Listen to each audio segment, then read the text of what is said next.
C'était assez impressionnant de voir toute cette foule, tous ces chrétiens venus pour le pape et ça fait... oui, c'est impressionnant de se dire qu'on est tous ici, tous unis pour le pape. On se rend plus compte que finalement les Italiens, les Espagnols, les Allemands ont la même foi que nous et que la messe nous unit autour du Christ. C'était hyper fort de voir tous ces gens, que ce soit les chefs d'État, qui soient tous là, enfin beaucoup là, ou alors la terre entière qui est venue pour lui, de prier comme ça, de voir l'unité de l'Église, c'était assez fort. Et de voir que finalement, c'est vraiment le cœur de l'Église et il se passe beaucoup de choses ici. Je trouve ça hyper ressourçant comme chrétienne de me retrouver au milieu du peuple de Dieu. Ça m'a déjà fait ça d'aller me recueillir sur la dépouille du pape François avant-hier. Et du coup, de venir ce matin, c'est faire une grande expérience d'église autour du Saint-Père pour l'accompagner vers le ciel. Moi, je suis là. C'est très important pour moi d'être là parce que le pape, c'est quand même un pasteur de l'église. C'est l'évêque de Rome, notre diocèse ici. Donc c'est important que je vienne comme chrétien, comme fidèle aux funérailles du pape. Moi, j'étais pas à l'aise avec le pape François. J'ai pas forcément très bien vécu son pontificat, mais raison de plus pour que ce soit très beau qu'on soit là pendant les funérailles, parce que on est dans l'église, quoi. C'est pas une question de personne. Voilà, à l'aise ou pas avec le pape, on est dans l'église et être là aux funérailles, c'est aussi être là pour le montrer. Et je suis venue à l'enterrement du pape et je suis dans une joie immense. Joie d'être dans cette église, ce peuple de Dieu. La mort du pape, pour moi, c'est d'abord la mort d'un père, parce que c'est vraiment c'est le pape de toutes mes années de début de prêtre. C'est vraiment un pape qui nous a ouvert plein de chemins, moi, qui me touche beaucoup. Donc c'est d'abord une tristesse, voilà. Moi j'aime beaucoup le pape François et je suis triste de sa mort.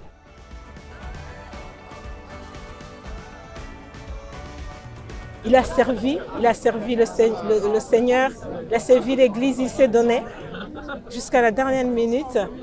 Et, par exemple, à Pâques, il était là, il est venu, il a béni. Et je me suis dit, il est allé jusqu'au bout. Il n'a pas aménagé ses forces.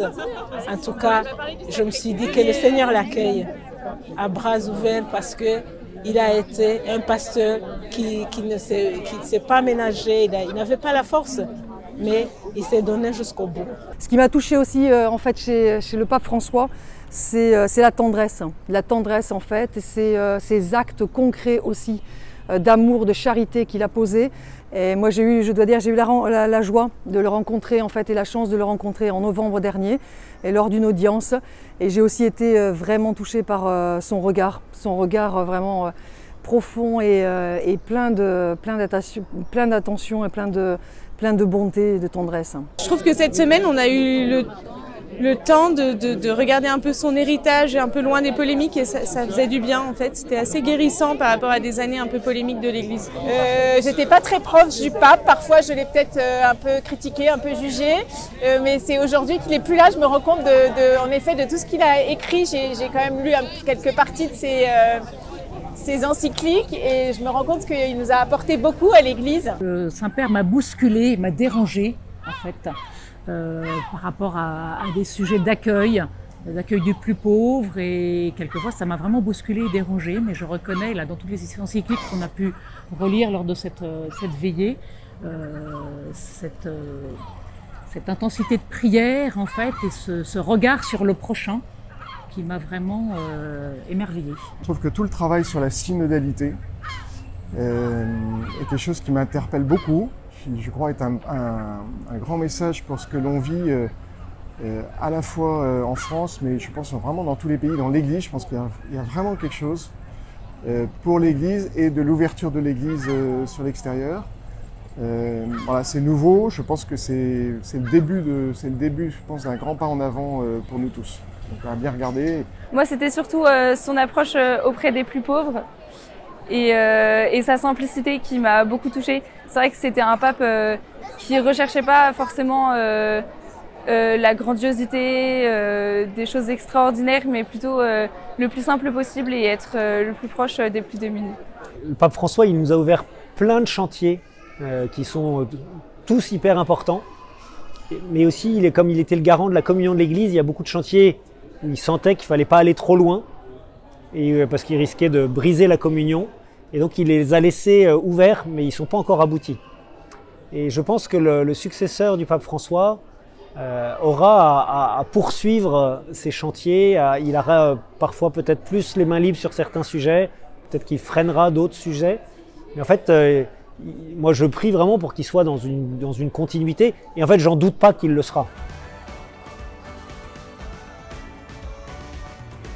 Ce projet qu'on a monté avec les recteurs des 5 églises françaises de Rome, de dire le jeudi soir, il y aura à Saint-Louis, qui est l'église nationale des Français, une messe. Et puis le vendredi soir, on vit un temps de prière, un temps d'adieu, une veillée auprès du pape François. Et donc on a monté ça avec les étudiants qui vivent ici à la Trinité des Monts. Et ça a été vraiment une grosse semaine, mais vraiment un beau moment où on a bâti ça ensemble, où on a pu reprendre ces encycliques et vivre cette belle veillée vendredi soir. Pour faire venir du monde, au début on s'est dit qui pourra venir à notre veillée? Est-ce qu'il y aura un cardinal qui viendra? Donc gentiment le cardinal Boussier nous a tout de suite dit mais moi je viendrai avec joie. Puis le cardinal Aveline aussi, le cardinal Barbarin aussi, donc ça c'était super d'avoir 3 des électeurs du prochain pape qui étaient là. Est-ce qu'il y avait le prochain pape parmi eux? J'en sais rien. Mais en fait ce qui était beau c'est qu'ils sont venus en frères. Il me disait dans la sacristie, en fait une veillée de prière c'est de ça dont on a besoin maintenant. On s'est agité toute la semaine et on a besoin d'un temps pour prier. Et donc je crois qu'ils étaient tout simplement heureux de prier pour François, avec le peuple de Dieu, de prier pour le conclave.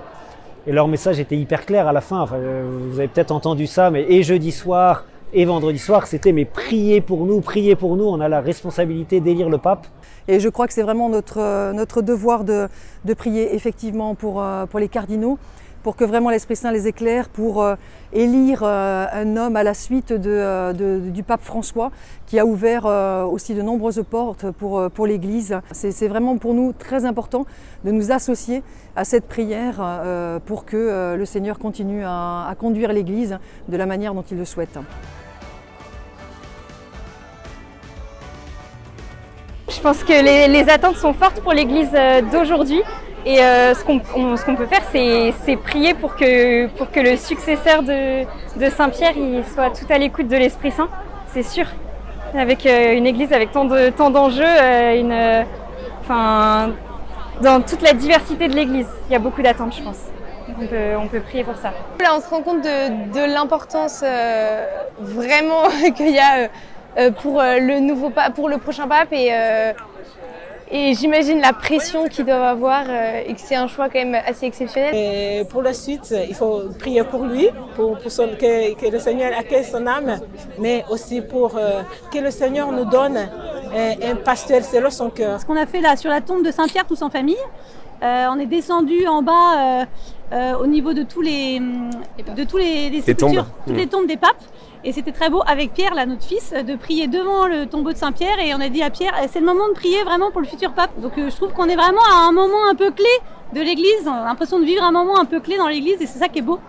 Aussi d'être là, il y a une effervescence dans Rome. C'est incroyable. On a hâte de savoir qui c'est et comme ça sera le tout début, ça sera ses premiers discours, son premier rapprochement auprès des jeunes et je pense que c'est important.